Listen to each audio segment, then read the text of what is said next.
So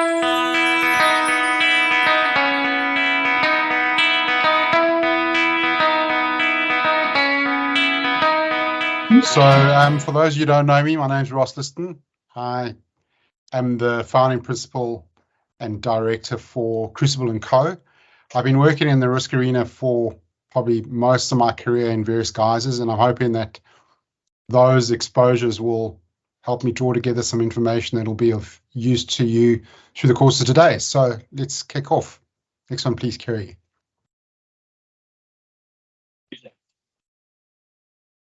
So I'm not sure if any of you know the connection between these two pictures. Obviously, the one on the one side is a coffee cup with a lid on, and the other one is an oil spill. But if Kerry, if you click down to the next slide,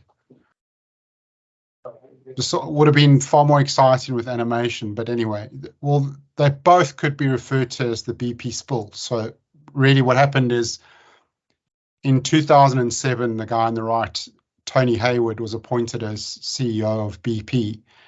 And when the Deepwater Horizon well blowout initially happened, his first comment was it's likely to be modest. And as you can see from the figures on the left there, it was anything but that.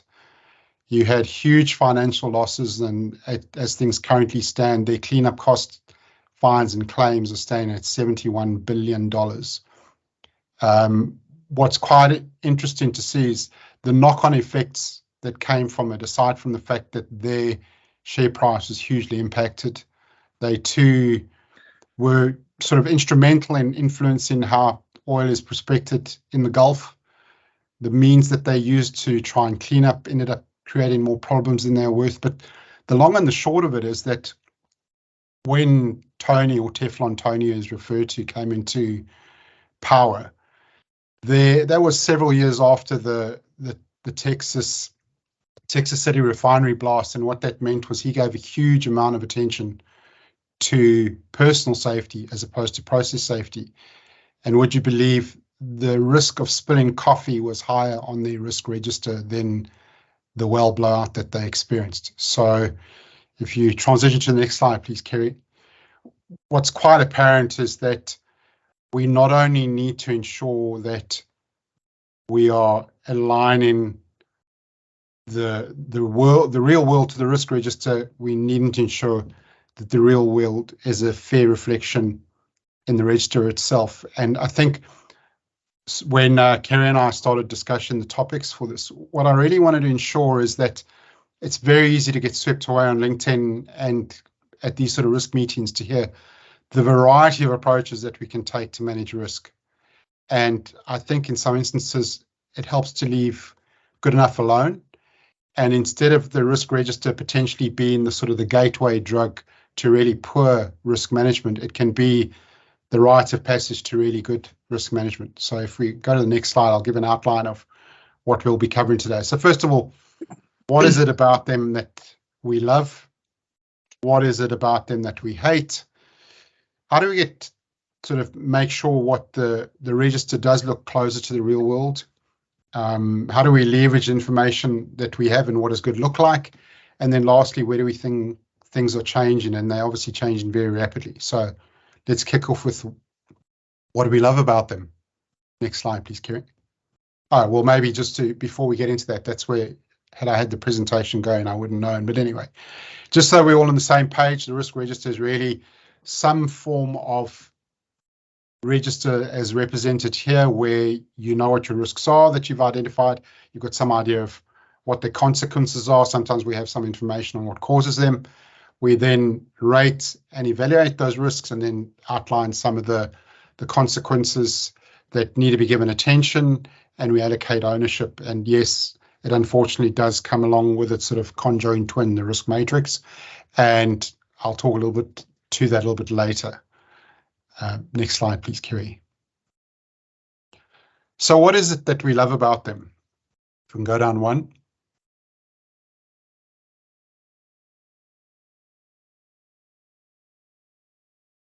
I don't know how much of this is a delay on my side or whether Kerry's really building up the anticipation for the next slide. But really, I think what's fair to say is that the risk register is a pivotal part in the whole risk arena.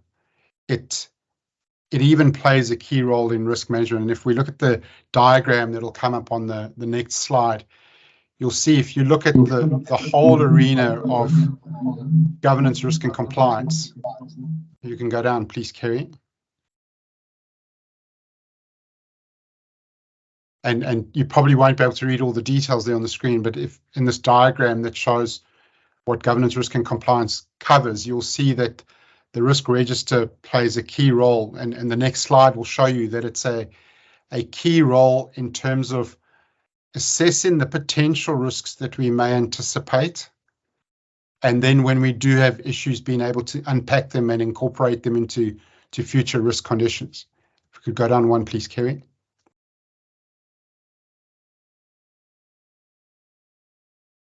So yeah, what I just pointed out is it's that relationship of two of the key areas of risk management, the things we anticipate that are going to happen and the things that have happened and we want to learn from. We will obviously capture some of that information in the risk register. If we can go to the next slide, please. So the thing that's also interesting is that the register is really a simple mechanism to capture the information that comes out of the generic risk process. So the risk process on the left-hand side there, which is the ISO 31000 process, almost has a direct linkage to a register. As you work through identification, analysis, evaluation, and treatment, you can really just map them across onto the register. So the register is a key tool in risk management. And if we go down to the next slide, we can see some of the benefits that can be derived from, or some of the upsides. And I'll start in the top left corner and sort of work anti-clockwise. As I've said, the register is the facilitator of the whole risk process. Whether we are doing it on a scrap of paper or in sophisticated GRC systems, whatever the case may be, the register is the mechanism by which we capture information and then can use it elsewhere. And if we pop down to people, what you see in there is that it's really simple enough that anyone can use it. There should be no reason why a register cannot be used across the business and limit the burden on line 2. But what tends to happen is that's not always the case, and I'll allude to that in a coming slide, which we're not there yet. But from a technology perspective, most people are using Excel as their risk register format, and almost everyone in the business can use it. Therefore, it's quite a low entry. What we know from any audit and assurance work is the register becomes a standard artifact that people look for to go, well, have you captured the information?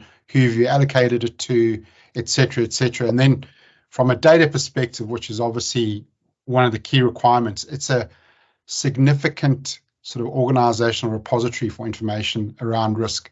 And that means it can be used in many ways, rightly or wrongly so. One of the things that I showed there in bold within the data block is this due diligence proxy. When I was doing mergers and acquisition work years ago, one of the key things we would use when we were looking at businesses is what and how they were using their risk register. So it's almost like a proxy for, are they giving attention to governance requirements?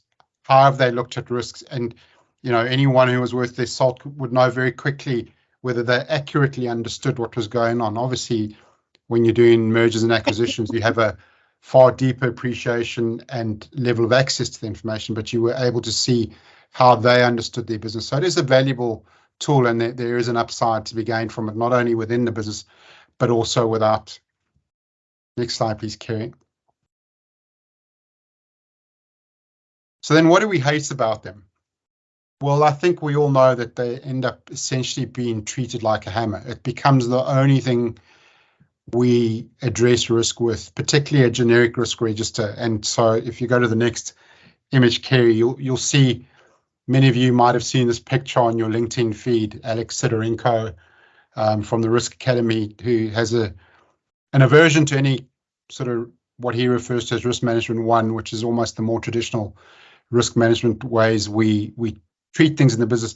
Doesn't mean that it doesn't have a place in more broader risk applications. But before we get to that, maybe it's worth unpacking what are the things that we really don't like. So if we could go to the next slide, please. So again, I'll start off on the left-hand side and work around sort of clockwise. As I've mentioned, unfortunately, all too often we use the one-size-fits-all register. We take a standard vanilla risk register and we try and use it for a range of applications in the business. Unfortunately, what that means is it's really not the ideal tool to do it. Also, what's quite important that we realize is that the business sees it as an ends and not the means. Quite often, I will speak to clients that I deal with, and even where I've worked before, where it almost seems like we just compile the register and that's where it stops, and there's no sort of clear mechanism to feed through in a suitable way. We also have a situation where it's easier to do with those sort of binary compliance risks than when we need to deal with a really difficult risk that has many levels to it. And so consequently, we encourage people to engage that and not sort of skirt around it.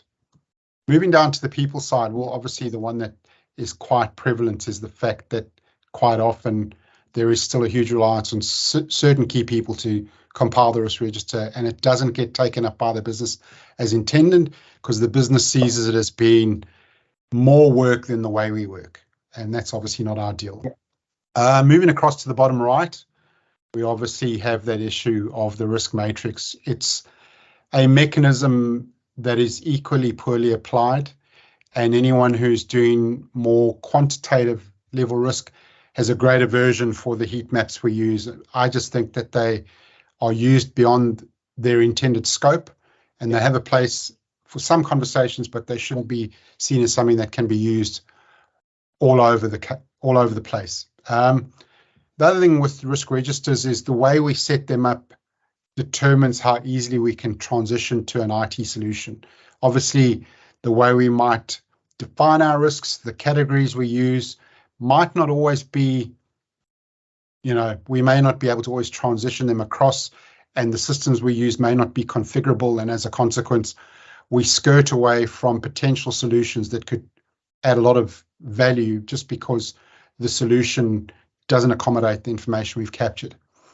And then the top right one is probably the one that we're also very familiar with, is there's a huge volume of data, often too much, not of a good quality. And because we have it, it's how do we integrate this information and how do we use it in the business? So it's easy to see that people will look at this tool and think this is really not the best way to go, and they find their own ways and means of working around how they tackle risk. Next slide, please, Kerry. So I guess how do we get closer to it? And I think the whole emphasis of this talk is appreciating those underlying principles. I think while Kerry asked me to guard against being too theoretical, I think it's really useful to understand some of those basic principles that we use when we're applying risk registers, and as a consequence can get a far more value from using the right way to approach things. Next slide, please.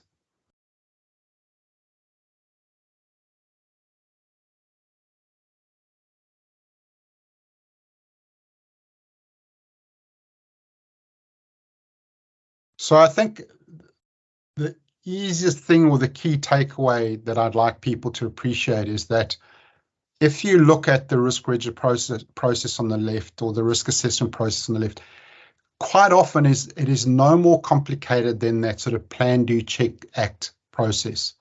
If you can approach any risk register with that logic in mind, how do we plan to use it? What are we going to capture in there? How will we revert to check information? And how will we then act to correct it?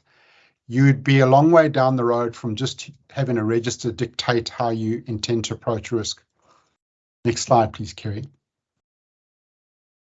But I will go as far as to say that you have to treat that first stage of the scoping and context as your stage gate before you proceed. If you jump in and use a risk register willy-nilly and you do your risk assessment process without any consideration, I think you can run into difficulties down the track.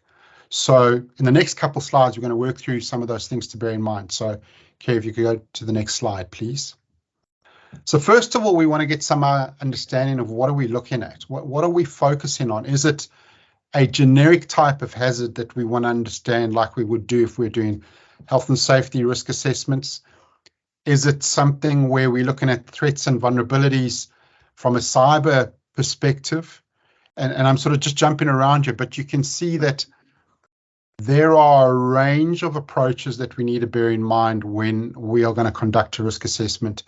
And if we are not appreciative of those varying approaches, we can very easily just take a tool and try shoehorn in the information and find it very difficult to complete. Made worse still is when we are reliant on engaging the business to get this content.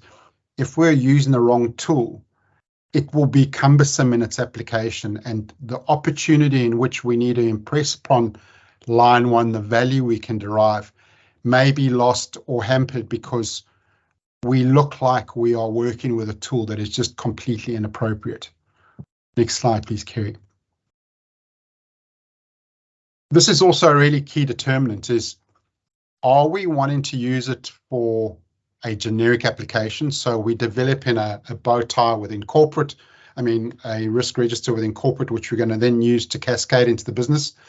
And then there's some very specific application where what we've done at a generic level doesn't really necessarily suit the specifics we're after. Obviously, that quantitative versus qualitative assessment. If we have a default risk register drop-down menu and we have a default risk register with a matrix with scores, it's by no means going to cater for what we actually need to have. I'm not sure whether everyone else can see the slide. It's gone off my screen, but what I'll do is to continue to talk to it is to say we may need to choose between deterministic or probabilistic modeling. We may need to consider whether this is a one-off assessment or whether this is something that there needs to be time series analysis. So if this is something we're going to return to more frequently than just a one-off, what that means is we can't have too much detail in there that is hampering the process or discouraging us from revisiting the information. We also need to think about whether we want a static view of the risk or a dynamic risk view. Do we want to look at an individual consequence, as we may do where we're looking at health and safety impacts, or do we want to look at various consequences where we want to also look at operations, reputation, compliance, etc. And then lastly, do we go this very reductionist view and just solely focus on one risk that loses its context in the business? Or do we make the difficult move to try and get a systems view where, this is really where a lot of the cutting edge work is being done in risk management, is how do we understand systems view, because things don't all hang together in just one mechanism. Next slide, please, Kerry.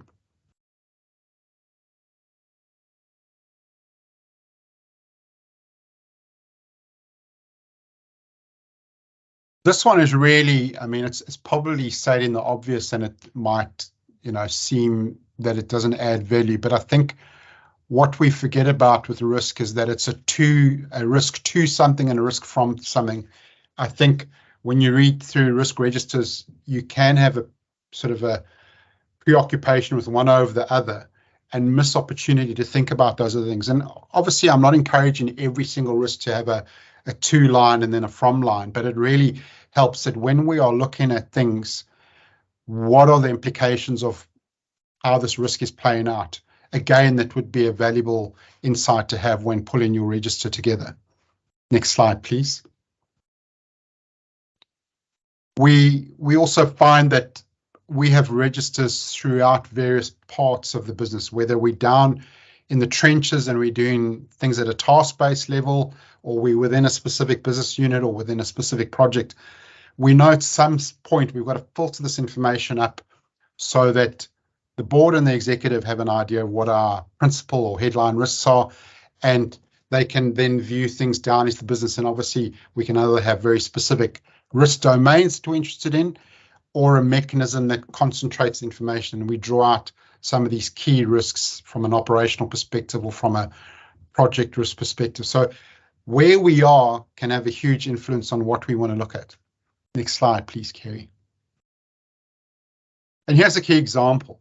So when we write up at the top, the method we might require for the board, if they want a top 10 view, quite often it's really sort of what are the risks, what's the residual risk level, and who's looking after things. Sometimes it's only the first two. We'll even have a redacted version of that when we need to include it in our financial statements if that's part of our reporting. When we're looking at things like emerging risk, we might do a risk radar where we're looking at things with different time frames. We don't necessarily need to quantify them in the same way because likelihood will differ depending on the time frames we're looking at, so we can adapt things there. Climate risk modeling, which is very prominent at the moment, also requires a far more in-depth review. And then as we sort of make our way down towards the bottom of that list, when we're looking at a risk and control self-assessment, particularly within financial services, we may restrict that just to one business unit and cater for those needs. And then if we're looking at sort of more operational risks in the more sort of hazardous industries, an operator might have a take 5 risk assessment. But as you can see, there are a variety of approaches we can adopt and methods we can use. So next slide, please, Kerry. What is important to realize is, again, they all center around the same sort of process. It's trying to identify what the risk is, how severe it is and what we want to do, and then how do we implement those actions. And then obviously the degree to which we communicate and monitor and report will vary according to our needs. Next slide, please. So when we're thinking about the span of when we are higher up in the organization, the tendency, if we're looking at the example of the board or the executive's top 10, is we're literally looking right across the organization, even upstream of the organization and downstream of the organization. But it's a very wide view that we need to bear in mind.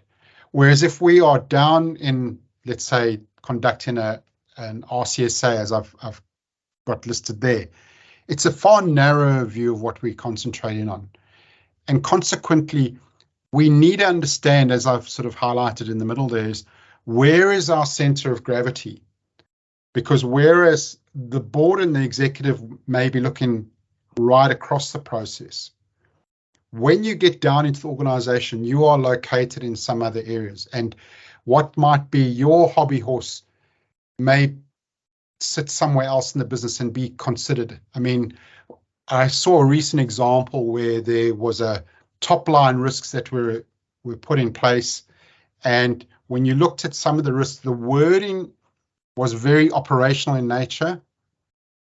And yet the metrics that were being used were very financial in nature. So you can understand how the information that I would have in the register relative to where my sort of center of gravity and almost where's my domain of control need to be better aligned. Otherwise, I'm going to have metrics outside of my control, which I'm going to game to try and influence, or I'm just not going to be looking at where I can capture the risk early enough. I mean, when we look at many risks, we'd obviously like to capture them as early on in that sort of trajectory, and we don't always get that opportunity if we're sitting later and then we inherit those risks that we need to control. Next slide, please, Kerry.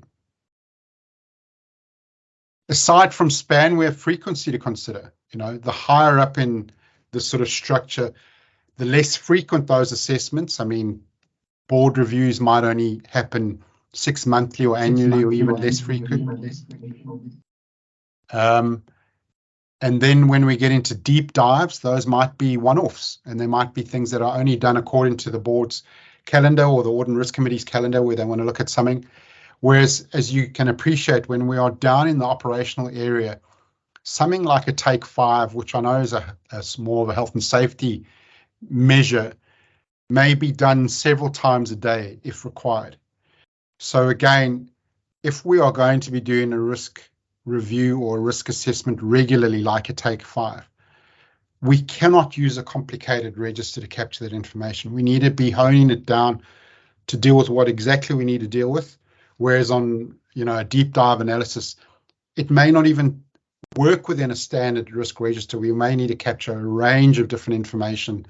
And so bear that in mind. Frequency changes, scope changes, width changes. And if you can go to the next slide. What we also appreciate is the mechanism of where we have a lever to control the risk changes. When we are higher up in the organization, those are the decisions where we are able to design and engineer processes differently. We make decisions where we're going to conduct business. We're going to make decisions over, the kinds of IT systems we're going to roll out. All these things are things that happen much higher. And the example I've used there with climate risk modeling, those will tell us whether we are going to be shifting towards photovoltaics. What do we need to change in our process? Those are very high level discussions, whereas again, going back down to that operator level, our tendency is to be far more focused on compliance to process and procedures, and our behaviors where we need to, think quickly on our feet.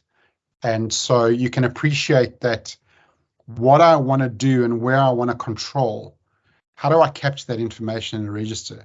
Is a register the appropriate way to go about it, or is there needing to be some supporting documentation that goes with it? So that's just an understanding of the mechanism. Next slide, please, Kerry. So having said all of that, what does good look like? And what I've done is I spent a number of years working in mining and oil and gas. And in the mining industry, we had a process called the 4-layered risk process. And Kerry, if you can go to the next slide. What the approach was there was we started off at the highest level with a baseline risk assessment. You wanted to understand the risk across an operation, for example, or across a major project. That then would help identify issues that you needed to investigate with a far more detail and more precision. So the issues went through to the issue-based risk assessment.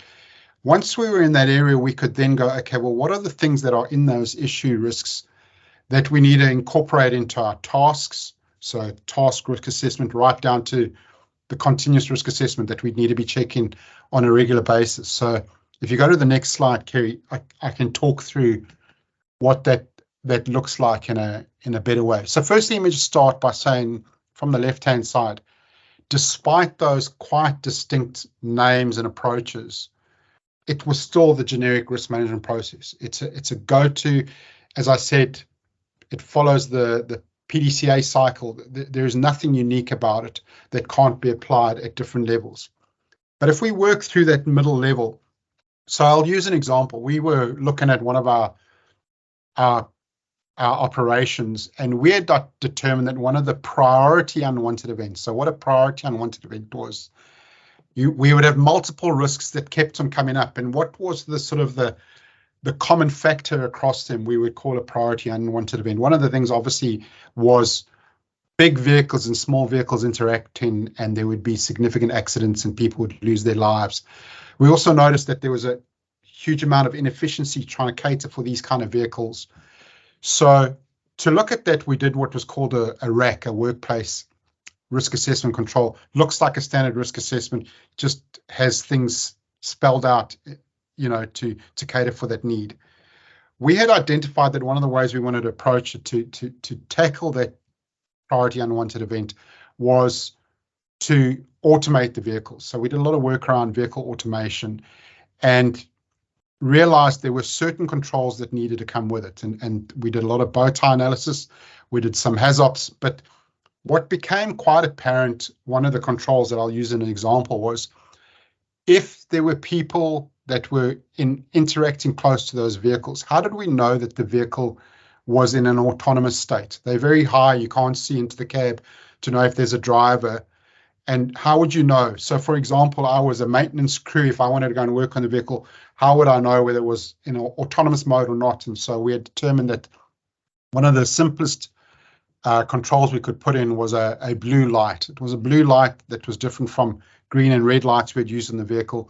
And we had made sure that that job risk assessment ensured that when you were conducting the work, you would observe in that, and then on a continuous basis right at the bottom, that you were stopping and thinking and going, okay, has this changed? Are the conditions different? And then from that, if there was ever an issue, we would have what we have is a trigger action response plan. There was a graduated response to, as the severity of something increased, you would take different actions. It's not unlike how we would respond to sort of IT incidents. You don't go all in on something simple, but you make sure that when there's something that really needs to be contained, you have the right people in place. So this was just showing how this all fits together. And if you go to the next slide,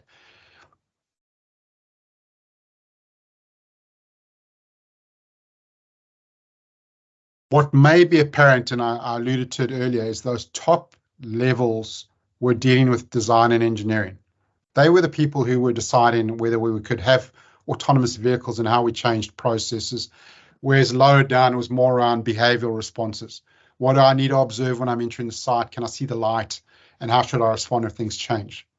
So if Kerry can go to the next slide, please.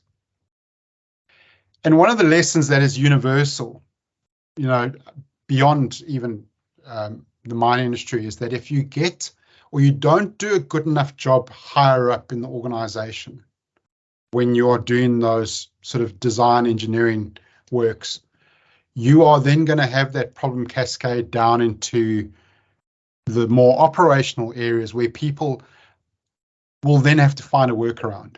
I've done work in some of the financial services clients where you can see someone who's in a more operational role is constrained by decisions made higher up and consequently needs to find a way to work around it. And that may not just be procedural, it may also be behavioral. You condone certain actions and you accept certain things, they will then make their way down into the lower levels of the organization and leave you exposed. Next slide, please, Kerry. So there was a bit of sort of animation that went with the slide that would help indicate how it all fitted together, but I'll just talk through it very rapidly. I think one of the things I wanted to highlight is as you work through those layers, those gray arrows are purposely getting narrower. That's meant to represent the fact that you're taking risk out of the process as you make your way down.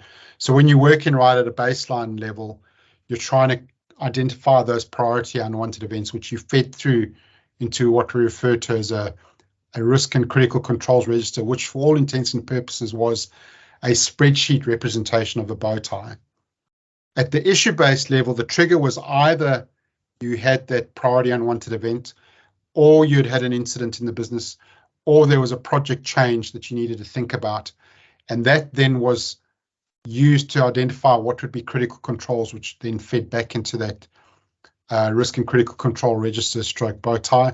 That information cascades down into the task risk assessment and where you need to enter it into standard operating procedures and how that then becomes useful for continuous risk assessment and what to do when you have a non-routine situation. So, I was talking about if you were doing maintenance on a vehicle, but you had a number of maintenance vehicles needing to be there at the same time, that might be different from your standard operating procedure. What I'd like to call out on this as a sort of a departure point from this is that all those things were done with operational objectives in mind. So it was a task risk assessment, not a task safety assessment. It was a standard operating procedure, not a safe operating procedure. We were trying to ensure how did the operator and how did the business conduct its typical work, what it wanted to achieve at the same time as addressing these sort of health, safety, environment, operational risks. We really wanted to make sure they dovetailed and weren't an afterthought. Otherwise, it just makes it so much harder for the business. Next slide, please. So it might have been quite obvious from what I was alluding to, but there is a way that we can leverage existing information within risk registers. And obviously, bow tie analysis is something that I've done for the better part of sort of 15 years, and it's hugely valuable. Even though its origins are in sort of process safety and personal safety, you can still apply that logic for any risk you deal with. So if we just go to the next slide, please, Kerry. So if we start off simply, if we were to take the typical entry into a risk register, we have a risk of something that is due to certain main causes that results in certain main consequences. We can then cascade that into the bow tie diagram. So if you go to the next slide, please, Kerry. We take that and we represent it as a trajectory. So if I can work through an example, let's say our objective is to use the best people resources in the business to achieve our objectives. A real risk that we need to worry about is that we have people leaving, we have churn. And there could be a number of causes for it. The causes might be the culture doesn't work, the remuneration is inadequate, etc., etc. The knock-on consequences, other than those key resources leaving, is you could have a consequence of people being overwhelmed. Those who remain have an overwhelming workload. The morale starts to fall away. So you've got a clearer representation of information that may have typically just sat in one or two lines or columns on the risk register. So if you go to the next slide, please, Kerry. We can then start mapping our controls. Now, truth be told, the bow tie methodology that we were using when I was first introduced to it, it was primarily around understanding the controls. So in this instance, we want to understand what are our preventative controls, what are our detective. So early detective before something might happen, or late after something has happened, and then how will we correct for it? And that includes not only stopping the event, but if we have something go wrong, how do we recover and get started again? And the value of this as an extension to the risk register is most times that I've looked at a risk register where we've tried to capture controls, there is either one or two words that mean very little. It's a policy document, which also means very little, or it's such a lengthy list of information, we actually don't know how it all fits together. And this is where I'd advocate for a bow tie, because it helps you to tease out that information. And it doesn't just stop there. So if we go to the next slide, please, Kerry. We are then able to start overlapping information around looking at control effectiveness and our assurance activities, where at a glimpse we can see which of those controls are effective, which aren't. And even as is represented by the one on the right-hand side, they're not even there. We've listed them and they're not even there. I just saw a question pop up asking whether this will be shared. Yes, this will be shared. The presentation will be shared, and Kerry is recording this, so it should also be available to revisit at a later stage. Next slide, please, Kerry. And then lastly, we can actually see where we want to put in some treatment actions. Certain things we know are adequate and we can leave them, or we can postpone corrective action, or there might be some that we really need to give strong attention to. So, for example, we may have had a survey as a monitoring mechanism, but it wasn't necessarily showing us whether changing a remuneration structure was sort of conveying through into the sentiment. And as a consequence, we might need to revisit that survey and look at the batch of questions we're asking and seeing whether it's a useful tool to be tracking and monitoring what's going on. Next slide, please. So as I said, as much as I'm a fan of bow ties, the caveat is that you really need to have a good risk assessment beforehand, because you've essentially got to populate the causes and consequences and know what you're doing and understand what that risk event or top event is. Many a time I've seen people try and get straight into this process, and without having gone through the understanding of where do I bookend this, I can go off in many million directions. I don't understand where our sort of center of gravity is that I'm focusing on, because I've not understood it clearly. If I've looked too widely, what various parties might see as the risk event can be different. So I would encourage you to be, have the information from some assessment of the risk, even if it's a brainstorming exercise, before delving into this. Otherwise, you do end up just finding another tool that is as irksome as some risk registers might be. Next slide, please. So how might this change in the future? Well, I think we're probably going to see that the ever-present risk register is going to be replaced by all-powerful AI. And, I did a quick Google search. The next slide will show you. I asked the question of Google, how is risk management being used or aligned to AI? And I got nearly 760 million results. Obviously, that's all the rats and mice incorporated there. But even asking ChatGPT, you get told there are many industries that are using it. I know of a number of sort of thought leader pieces that have come out in other parts of the sort of the broader risk community that are already talking to this. I mean, unfortunately, if you want to keep your status on LinkedIn, you do need to be punting the latest, greatest ideas. And I think that it will come in time. And the next slide that I'd like Kerry to bring up will give you a sense of where I'm seeing and hearing thinking. So if we take the top line of those images as being almost the current state, we have the database of information that is being pulled through by many people within the business into a risk register of various forms. I have seen one of the early applications of sort of AI technology was looking at sentiment analysis of those spreadsheets or the risk register. So really what it was trying to do is pull out information that we could pick up that would consolidate the decisions that needed to be made at the end of that pipeline. You can understand how quite often we have a tendency to cut and paste content in a risk register. So what that's going to do if you're trying to pick up sentiments is you're just going to either overemphasize one type of sentiment when it's not a true reflection. So the information we put in there could easily be used in the wrong format. The next line down, which I'm not sure whether has disappeared with your screen also, but what I'll sort of allude to is that what I'm hearing and learning from the risk community is that we're bringing in AI technologies that are drawing that information straight out of quite diverse business systems, and from that, putting you in a position where you could collate the information into a register. And the only reason you're really doing that is you want in the register as that artifact for whether it be risk reporting, for assurance purposes, audit purposes. So you're using this technology to go and farm information and pull it in together into this register. And you can understand from what I said on one of the earlier slides, the problem with that may be the fact that privacy issues, if you're dealing with certain things you want to keep private, the AI will be pulling on some of that information. You may have strategic issues that you want to not be sharing.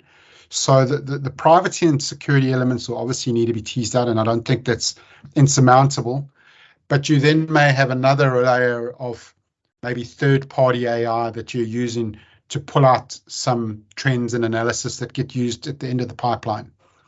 But I think it's quite easy to see that we may well transition to a place where the original data that's generated in the business is drawn right through to the end decision maker, and the need for a risk register in its current format almost becomes superfluous. I mean, I'm not sure how quickly that'll happen, and if that'll happen at all, because of the fact that the register is such a popular artifact that people look to. But I know I was doing some work previously with Atlassian, and they were using their sort of tools, their Jira tickets that they will use for software development and product development. They were really trying to factor in coding that would allow them to demonstrate any third-party compliance requirements. So you didn't even have to have registers. You just went straight upstream in the system, found where that information was, showed how it'd been allocated to people, how that ticket was closed out, and then went from there. And I know that's an IT application, but there's nothing to say the same logic can't be applied. When we were using bow tie technology in the mine industry, and this is sort of almost a decade ago, we had created middleware that allowed it to streamline information straight out of an application that we used for bow tie into the Microsoft Office platform. So you could mail people what they were responsible for. I mean, and almost like what people use Slack for and various project management platforms. But it's quite easy to see that the register in its current shape and form can change quite dramatically when we start applying the need and the capability of AI to the business. So going to the next slide, please, Kerry. So I think what is key to understand is that for a long time, the sort of the risk management one world is this documentation. It's to sort of borrow the language from the health and safety world. It's risk management as imagined. This is how we think risk is going to be managed, and we create registers and we capture all those controls. And then we know that risk management has done, the reality, those two images don't always overlap, and what we'd like to do is maybe there's a role for AI to try and resolve this issue and bring them into closer alignment. But as my sort of last slide that will come up now will show, is that if we don't have sensible information in there, it may still just be highlighting the wrong spills. And, so if I can just sort of loop back from where we started, this is actually a parody video that can be found on YouTube. There's the link, and if the link doesn't work, you can just type in that the UCB. It probably won't work on screen now because I'd purposely not linked it in case it went awry. Little did I know that Teams wouldn't work to begin with. But anyway, what it goes to show is that we can very easily put a variety of information to a register.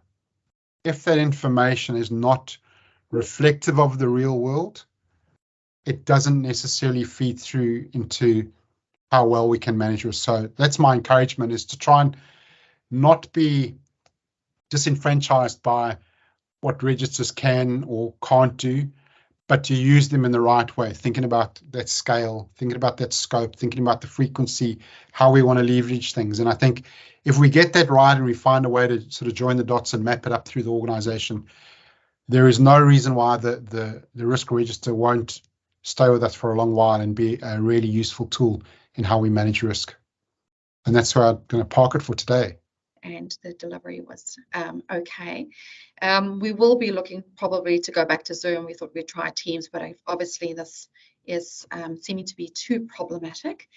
So I will register you all through a different link and send an updated link for sessions 2 and 3. We do have another event in September with KPMG. If you would like to attend that in person in Auckland, that would be amazing. Otherwise, we do have an online option. You can see the link and the details of that particular event on our LinkedIn RIMS page. And we're also looking to provide some further information regarding our conference scheduled for February next year. So looking to send and share more details regarding that soon. Hope everybody has a fabulous day. Thank you so much, Ross. That was really, really good. Thank you. Great. Have a good day, everybody. Bye-bye. Thank you.